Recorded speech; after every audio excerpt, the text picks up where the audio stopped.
បាទសូមជម្រាបសួរពុកម៉ែបងប្អូនប្រិយមិត្តទស្សនិកជនជាទីមេត្រីហើយថ្ងៃនេះខ្ញុំបាទមានដំណឹងល្អមែនទែនសម្រាប់មកចែកជូនពុកម៉ែបងប្អូនហើយក៏សង្ឃឹមថាសម្រាប់ពុកម៉ែបងប្អូនដែលជាអ្នកគាំទ្រក៏ដូចជាអ្នកតាមដាននៅ Channel ក៏ដូចជា Page របស់ក៏សូមជួយបន្តនាំយកនៅវីដេអូនេះចែកចម្លែកជូនទៅដល់បងប្អូនពលករពលករនីរបស់យើងដែលរស់នៅខាងប្រទេសថៃក៏ជាបងប្អូនរស់នៅក្នុងស្រុកខ្មែររបស់យើងដែលបន្តមានការងារធ្វើបាទបងប្អូនដឹងអត់ថាក្រតតែខេត្តមណ្ឌលគិរីមួយពាក់ព័ន្ធជាមួយនឹងវិស័យសហគ្រាសនានាមានរហូតដល់ទៅ222សហគ្រាសដែលក្នុងនោះបច្ចុប្បន្នខេត្តមណ្ឌលគិរីកំពុងតែខ្វះខាតនៅកម្លាំងពលកម្មរហូតដល់ទៅជាង7000កន្លែងដែលស្មើនឹង7000នាក់ជាងបាទអញ្ចឹងបើសិនជាពុកម៉ែបងប្អូនមានការវិលត្រឡប់មកពីប្រទេសថៃក៏ដូចជាបណ្ដាប្រទេសផ្សេងឬក៏នៅក្នុងស្រុករបស់យើងដែលតម្រូវការការងារនោះពុកម៉ែបងប្អូនអាចចំណេះដំណឹងមកមន្ទីរការងារបណ្ដុះបណ្ដាលវិជ្ជាជីវៈខេត្តមណ្ឌលគិរីឬក៏អាជ្ញាធរខេត្តដើម្បីឲ្យពួកគាត់ជួយសម្របសម្រួលក្នុងការរកការងារធ្វើឲ្យពុកម៉ែបងប្អូននៅទីនេះបើតាមដែលខ្ញុំដឹងមកគឺពុកម៉ែបងប្អូនអាចទទួលបាននៅប្រាក់ខែនឹងចំនួនជាង90,000រៀលឡើងទៅជាងដល់ជាង1លានឬក៏2លានទៅតាមសមត្ថភាពនិងការប្រឹងប្រែងរបស់បងប្អូនផ្ទាល់ហើយក្នុងនោះផងដែរក៏មានការរៀបចំជាមួយនឹងរបបអាហារការឧបត្ថម្ភជាអង្គកន្លែងស្នាក់នៅក៏ដូចជាបានបសសដែលវាបានជួយដល់យើងខ្លាំងមែនទែនជាមួយនឹងបានបសសនេះគឺពុកម៉ែបងប្អូនអាចទៅព្យាបាលជំងឺឬថែទាំសុខភាពអីហ្នឹងដោយមិនអស់ប្រាក់ទេហើយបើសិនជា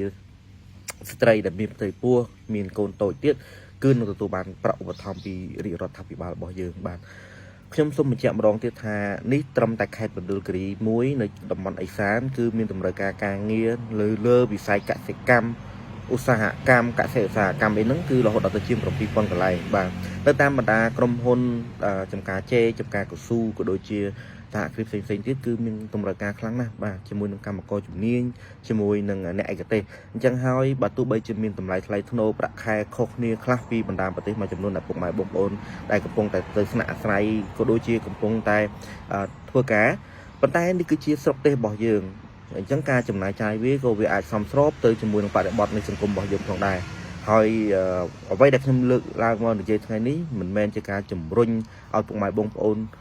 ធ្វើឲ្យបាត់បង់ប្រាក់ចំណូលទេប៉ុន្តែដូចដឹងស្រាប់ហើយរយៈពេលប្រហែលថ្ងៃនេះគឺយើងមានការកើនកម្ដៅមែនទែនជាមួយនឹងប្រទេសថៃហើយអញ្ចឹងទេបើតាមប្រមុខរដ្ឋាភិបាលក៏ដូចជាថ្នាក់ដឹកនាំកម្ពុជាលោកបានមានប្រសាសន៍ហើយថាជៀសវាងការដែលគេបណ្ដេញយើងចេញជៀសវាងការប្រមាថមើលងាយពីគេសូមពុកម៉ែបងប្អូនវិលត្រឡប់មកស្រុកយើងវិញតនពេលវេលានេះគឺរាជរដ្ឋាភិបាលក៏ដូចជាអាជ្ញាធរតាមព្រំដែនទាំង7ជាប់ជាមួយនឹងប្រទេសថៃកំពុងតែត្រៀមផែនការហើយមានតាំងពីកន្លែងស្នាក់នៅមានតាំងពីមធ្យោបាយដឹកជញ្ជូនធ្វើដំណើរអញ្ចឹងបើសិនជាពុកម៉ែបងប្អូនវិលត្រឡប់មកវិញហើយគិតថាពិបាកក្នុងការធ្វើដំណើរថ្លៃចាយវាអីនោះគឺខាងបងប្អូនអាជ្ញាធរនៅខាងតំបន់ព្រំដែនគឺគាត់បានត្រៀមរួចរាល់ហើយសុខភាពពុកម៉ែបងប្អូនមកដល់ទឹកដីរបស់កម្ពុជានឹងមានកន្លែងស្នាក់នៅមានកន្លែងធ្វើការទៀតអញ្ចឹងនេះក៏ជាឱកាសមួយដែរសម្រាប់ពុកម៉ែបងប្អូនងាកវិលត្រឡប់មក